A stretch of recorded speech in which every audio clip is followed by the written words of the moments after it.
ተናደውባታል። ያው እሷ የምታረገውን ነገር ታውቃለች ብላለች። እንግዲህ ማሂ አላቅም ብቻ እና ቤተሰብ ሁሉ ነገር ትናንትና እኮ ስትናገር ነበር። አልሰማችሁም እንዴ? እፈልገዋለሁ ገና እፈልገዋለሁ። ምን ታመጣላችሁ እኮ ነው ያለችው። እፈልገዋለሁ ብሩኬ። እንግዲህ ቤተሰብ እንዴት ናችሁ? ትላንትና እንግዲህ ቪዲዮ አይታችኋል የብሩኬን እና የዳኒን። እንግዲህ ዳኒ ትላንትና በጣም አፉን እየከፈተ ነበረ። እኔ ነኝ አዋቂ፣ እኔ ነኝ ለሃይሚ ታማኝ፣ እኔ ነኝ ለሃይሚ አሳቢ እያለ ብሩኬ አንተ ለሃይሚ የምታስብላት ሰው አይደለህም፣ አንተ ለሃይሚ የምትሆናት ሰው አይደለህም፣ ተዋት ትረጋጋበት። እሱ ልክ ትልቅ አሳቢ ሆኖ ብሩኬ ለሃይሚ እንደማያስብ አድርጎ ነበረ ትላንትና ይሄ ኩርንችት ሲያወራ የነበረው ማለት ነው። እኛም ከኋላም ከቀኝም ከግራም ሰምተን ፍፄ የሚያወራውም ጥሩ ጥሩ ነገሮች አሉ። እኛ የምንፈልገው የሃይሚና የብሩኬ መታረቅ ነው። እሱ ደግሞ ዳኒ የሆነ ነገር አለ፣ እሱን ነግራቸዋለሁ። በነገራችን ላይ አብዛኛውን ልጆች ደውሉ ስለምትሉን እኛ እንደውላለን። አቡ ጋርም እንደውላለን፣ መለኛው ጋርም እንደውላለን፣ ብዙዎች ጋር እንደውላለን፣ እናናግራቸዋለን።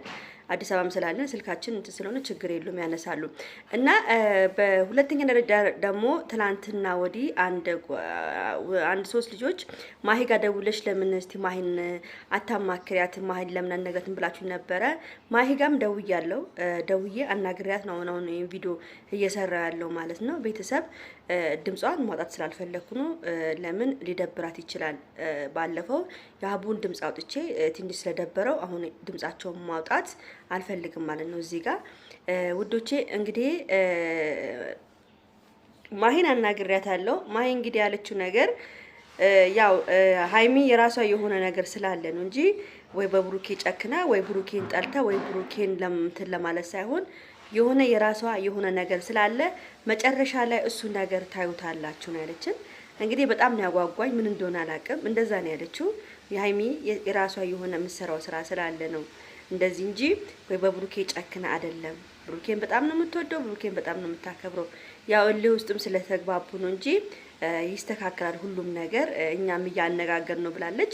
እንግዲህ ሀሰንም ቢሆን ማነጋገር አለባቸው። ማይም ቢሆን ዝም ማለት የለብሽም ብያታለሁ። ለሀሰንም እንደዚህ በደንብ አድርገሽ ጓደኛው አጠገብ ቆሞ ሁሉን ነገር መፍታት አለባችሁ በእናታችሁ ምናምን ብዬ ለማሂ ነግሪያታለሁ። ማሂም ችግር የለውም እኛ በዚህም በዛም ብለን እንዲታረቁ እናደርጋለን። ግን ትንሽ ሁለቱም አብረሻቸው ተቀምጠሽ ለማውራት ትንሽ ይከብዳል። ለምን ጭድና እሳት ስለሆኑ በአሁን ሰዓት ትንሽ ሲረጋጉ አንድ ላይ አስቀምጠናቸው እናወራለን። ለምን ፍፄም ስላወራቸው ለፍፄም ብዙም ስላልተመለሱ እንሞክራለን ብላለች። ያው መመከሪያ ብያታለሁ፣ ሃይሚ መመከሪያ ብያታለሁ፣ መክራታለሁ፣ ችግር የለውም ብላለች። እና ደግሞ ሁሉም ነገር ይስተካከላል፣ የራሷ የሆነ ነገር አለ ብላለች። እንግዲህ ሃይሚ ምን እንደሆነ እንግዲህ አላውቅም። የራሷ የሆነ ሃይሚ እኮ ማለት ጭንቅላቷ በጣም ከባድ ልጅ ነች፣ ብዙ ነገር የምታስብ ልጅ ነች፣ አስተዋይ ልጅ ነች፣ እናውቃለን። ያው በቀደም ባደረገችው ነገር ነው አብዛኛውን ልጆች የተቀየሟት ሃይሚን። ብዙዎቹ እንዴት ብሩኬን ትመቸዋለሽ?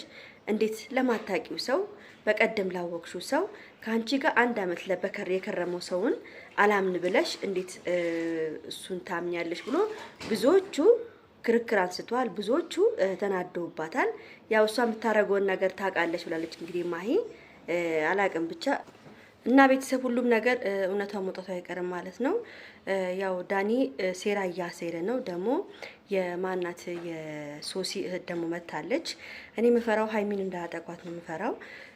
ሃይሚ ምንም የምታውቀው ነገር የለም። እዚህ ተንኮለኛ እንደሆኑ አታውቅም። ጎበዝ መሆን አለባት። ማሂም ካጠገቧ መቆም እንዳለባትም ነግሬያታለሁ። ለምን ተንኮለኞች ናቸው። እህቷን ደግሞ ይዛ መታለች እንደ አዲስ። አላቅም ብቻ ምን እንደሚፈጠር ቤተሰብ ሁሉን ነገር ሃይሚ ሁሉን ነገር ራሷ ውስጥ ከታ ከብሩኬ ጋር ታርቃ ሰላም ብትፈጥር ጥሩ ይመስለኛል። ቤተሰብ ለመሰላሽ ነገር ተነገ ወዲያ የሚመጣው ችግር አይታወቅም። እቺ ሶሲ የምትባለውም ተንኮለኛ ነች። ዳኒ ተንኮል እያጠሰ ፊቱ ላይ እኮ ያስታውቃል እኮ ተንኮለኛ ሰው ፊቱ ላይ ያስታውቃል ቤተሰብ። ስለዚህ ሃይሚ ብትጠነቀቅ ይሻላል። ሃይሚ ላይ ችግር እንዳይፈጥሩባት ነው እኔ የሚመስለኝ። ደግሞ ይሄ ልጅ ሀሳቡ ብሩኬን መጥፎ ነገር ውስጥ ለመክተት ነው። ሃይሚ እያለ ብሩኬ መጥፎ ነገር ውስጥ ገብቶ ወይ እንዲታሰር ወይ የሆነ ነገር እንዲፈጠርበት ነው ይሄ ልጅ እንደሚያደርገው። እንግዲህ ታውቃላችሁ ብሩኬ ትንሽ ነገር ያናደዋል፣ ጥሎ ነው የሚበሳጨው። አብሶ ደግሞ በሀይሚ ሲመጣበት በጣም ነው የሚናደደው። ተናዶ የሆነ ነገር ያደርገዋል። ከዛ በኋላ ምንድነው ችግር ይፈጠራል። አሁን እሱ ምንድነው ሀይሚን ይዞ በደንብ አድርጎ ብሩኬ ላይ ችግር ለመፍጠር ነው። ችግሩ ከሀይሚ ሳይሆን ከብሩኬ ጋር ነው። ደግሞ ግልጽ ተናግሯል እኮ እንደሚወዳት እንደሚፈልጋት እኮ ግልጽ ተናግሯል እኮ። ሀይሚውን እኔን እያወቀች ከሱ መራቅ ነበረባት። ገብቷቸዋል። እወዳታለሁ እፈልጋታለሁ ብሏል። እንግዲህ ሰምታችኋል። በቀደም ለታ ካፉ አምልጦ ወጥቶታል ብሏል። ቡራም ተናግሯል። እና ይሄን ነገር ደግሞ ካወቀች ሀይሚ መራቅ ነው ያለባት ከነሱ ሰዎች፣ ከነዚህ መርዛም ሰዎች፣ ከነዚህ ባብ ሰዎች ሀይሚ መራቅ አለባት። በቃ እውነት በቃ ብሩኬም እቺ ሶሲ የምትባለው ስለምትወደው ስለምታፈቅረው እሱን ለመያዝ ነው ሐሳቧ። እናንተ አልገባችሁ። ማርያምን ነው የምላችሁ። በጣም ነው የምትወደው ብሩኬን። ትናንትና እኮ ስትናገር ነበር፣ አልሰማችሁም እንዴ? እፈልገዋለሁ፣ ገና እፈልገዋለሁ፣ ምን ታመጣላችሁ እኮ ነው ያለችው። እፈልገዋለሁ ብሩኬን፣ ምን ታመጣላችሁ ነው ያለችው። ገብቷችኋል? አልፋታም ከብሩኬን ነው ያለችው። እንግዲህ እቺን ሴት ምን ታረጋላችሁ? ምን ትላላችሁ? እኔ ምለው ሀይሚ ብልጥ ከሆነች ከብሩኬ ጋር መታረቅና ከነዚህ ሰዎች መራቅ ነው መውጣት ነው ያለባቸው። አሁን እኮ ሀይሚ ነች ከነሱ ውስጥ አልወጣም ያለች። በቃ ዳኒ ምን እንዳደረጋት አላቅም፣ ብቻ የሆነ ነገር አለ እሷ የምታረገው ነገር አለ ብላለች። እንግዲህ መጨረሻ ላይ ታዩታላችሁ ብላለች። እኔ ብቻ እግዚአብሔር እውነታውን ያውጣው ነው እንጂ ምለው እውነት ብሩኬን ይሄ ልጅ በጣም ሊያሳስተው እየሞከረ ነው። በጣም ሊያሳስተው እየሞከረ ነው። ወንድሞቹንም ሊያሳስተው እየሞከረ ነው። ብሩኬንም ሊያሳስተው እየሞከረ ነው። በጣም እየተፈታተነ ነው ብሩኬን ህይወቱን ሁሉ ምስቅልቅል እያደረገ ነው። ፍፄም በጣም ነው የምናመሰግነው ስለምትሮራጥ አብራቸው ከነሱ ጎን ስለቆምክላቸው በጣም ነው የምናመሰግነው ሁላችንም።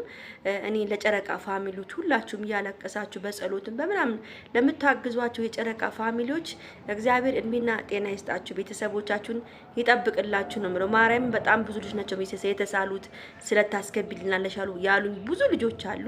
እመቤቴ ማርያም እንግዲህ ስላታችሁን ትስማላችሁ ነው የምለው። እና የእናንተንም ቤተሰብ መድኃኒዓለም የሚጠብቅላችሁ ነው። ምንም እኔ የምናገረው ነገር የለም። ለምን ሁላችንም ከነሱ አጠገብ ቆመናል። ሁላችንም ከነሱ አጠገብ እየተጋፈጥን ያለ ነው። እስቲ እናያለን መጨረሻውን ዛሬ ምን እንደሚፈጠር እስቲ ወደ በኋላ እናያለን ማለት ነው። ተረፈ ደህና ዋሉልኝ፣ ሰላም ዋሉልኝ ቤተሰቦች። ቻው